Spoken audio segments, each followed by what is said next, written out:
yoo jabaattanii ni jiraattu. Baadhaa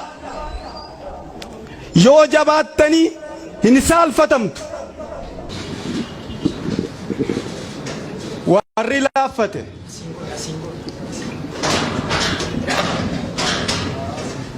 qe'ee isaanii irra xiyyaara lollaatu marsa. Taankiitu irra oofama. Haadha warraa isaaniitu ciniinsuu irratti jeeqama. Ijoollee isaaniitu mana barnootaatii baqata. Biyya Ameerikaatii qawween suuqiidhaa gurgurama akka karameellaatti, garuu lolli hin jiru. Argaa waan Ameerikaan faa Sooriyaa gochaa jiran. Ijoolleen Ameerikaa garuu taankii arganii hin beekan. Xiyyaarri lolaa irra marsee hin beeku. Argaa warri Ameerikaaf Awurooppaa waan isaan Liibiyaa godhan. Oromoon waa sadii qabaachuu qaba. Jaallatamuu, saalfatamuu, yoo dhibde immoo sodaatamuu qaba. Lafti amma irra jirru lafa warra tuulamaati. Warri tuulamaa garuu amma lafa kanarra hin jiran. Jaallannes jibbines waan laafneef lafa nurraa fudhatan. Nagaan gaanfa Afrikaatti dhufuu ka danda'u yoo Oromoo dhugaasaatti deebi'e qofa. Oromoon sobee uf jajjabeessuu dhiisuu qaba. Laaffateeti lafa isaarraa fudhatan. Warra jabaatees caalitu lafa isaarraa fudhatan. Isin sodaattanii maammoon lammata ka'ee isiniin falmu. Maammoon lammata du'aa ka'ee ammas lammatan du'u.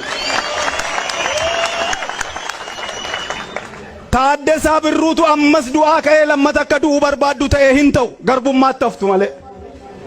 Baaroo Tumsaa du'aa ka'ee lammatan du'u. Otu sin jirta.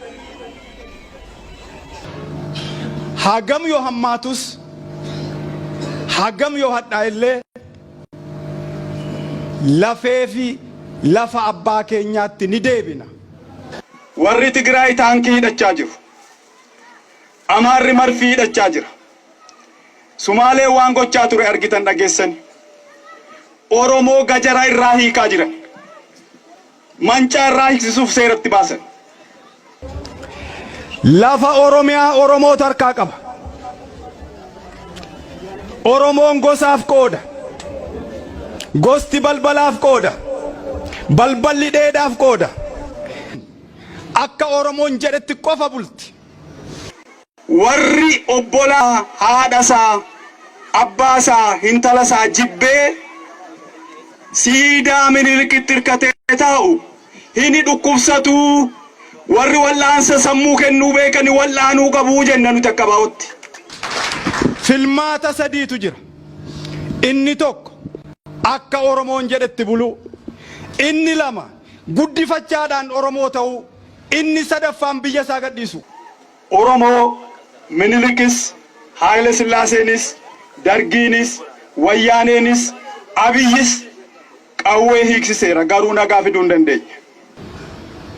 Oromoon tuulamaa, Oromoon lafa asii irraa buqqa'e, ba'aa ulfaataa lafee cabsu qofaa kee hin dandeessu. Oromoo isa kaanitti iyyadhu, himadhu. Lafa keetti deebi'i, qe'ee keetti deebi'i.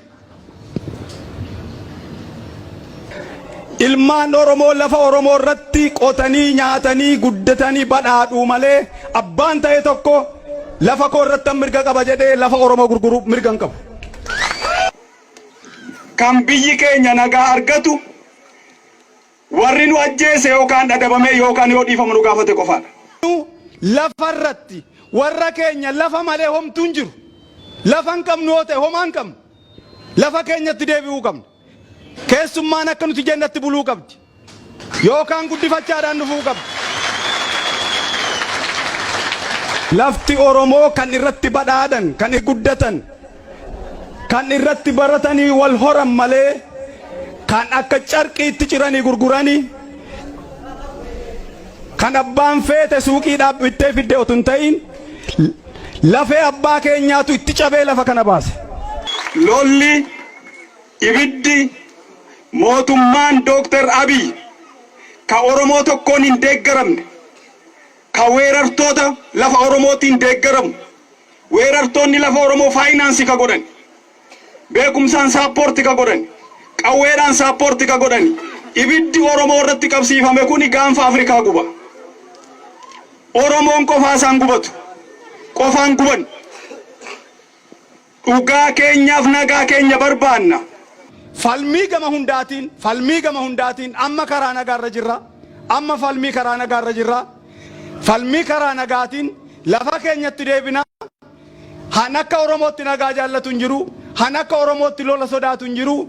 Lola caalaa garuu salphina sodaannaa, salphina jibbinaa. Gaanfa Afrikaa kanatti nagaa fiduuf Oromoon meeshaa hanga isa ga'u hidhachuu qaba. Gajaraa miti, taankii, marfii, jeetti, miisaa'eliif rookettiin hanga harka Oromoon seennetti gaafti Afrikaa dhugaa hin argattu, nagaas hin argattu. Biyyi Itoophiyaa kun gatii guddaatu isheerra jira. Kadhaadhaanis liqiidhaanis doolaara biiliyoona hedduutu ishee harka jira. Rakkattees kadhattees kaffaluu dandeessi. Gumaa maammoo garuu akka laafaatti hin kaffaltu. Gumaa fi lafti hin dulloomu.